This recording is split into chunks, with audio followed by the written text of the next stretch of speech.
حدیث پاک میں بیان کیا گیا ہے، جس کا خلاصہ یہ ہے کہ بہت سارے روزے دار ایسے بھی ہیں کہ ان کو بجس بھوکے اور پیاسے رہنے کے کچھ حد نہیں آیا، یعنی انہوں نے فرضیت تو مکمل کر دی، لیکن جو روزے کا اصل مقصود ہے صفت تقوی انسان کے اندر پیدا ہو، وہ انہیں حاصل نہیں ہوگا۔ کیوں نہیں ہوگا؟ اس لیے کہ انہوں نے روزہ بھی رکھا ہے اور جھوٹ بھی بولا،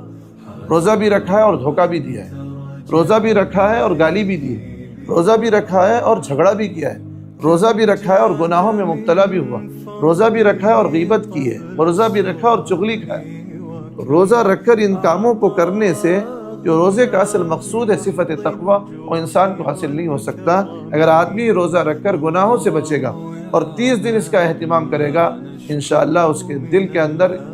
صفت تقوی والی صفت اس کے اندر پیدا ہوگی۔ رمضان کے بعد والی زندگی اس کی تقوی کے